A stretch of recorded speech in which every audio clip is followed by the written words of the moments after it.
Hi friends, माझं नाव मनीषा शंकर घुगरे.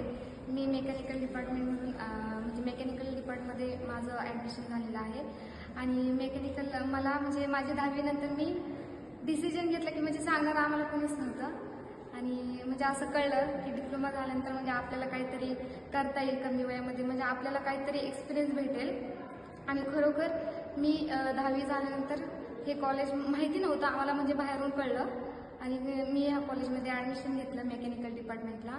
आणि खरोखर ह्या सगळ्या म्हणजे जेव्हा मी ॲडमिशन घेतलं तर तेव्हा म्हणजे प्रत्येक गोष्ट म्हणजे आम्हाला शिकायला पण भेटली, एक्सपिरियन्स भेटला आणि समजलं म्हणजे विथ स्टडीजसोबत. आणि प्रत्येक म्हणजे आयुष्यामध्ये ज्या गोष्टी आम्हाला करायच्या नाही करायच्या तर प्रत्येक गोष्टीचं आम्हाला म्हणजे या कॉलेजमध्ये प्रत्येक शिक्षकाने आम्हाला गाईड केलं. आणि खूप धन्यवाद सरांचं. आणि खरोखर मेकॅनिकल डिपार्टमेंटमध्ये म्हणजे कॉलेजमध्ये आम्हाला प्रत्येक गोष्ट शिकवली जाते आणि पुढच्या गोष्टीचं पण शिक्षण आम्हाला दिलं जातं. आणि डिप्लोमा केल्यानंतर म्हणजे आपल्याला कमी वयात काहीतरी करता येतं, म्हणून मी डिप्लोमा घेतला. आणि खरोखर आमचं सिलेक्शन पण झालं, आमचं प्लेसमेंट पण झालं आहे. त्यासाठी मी RITPला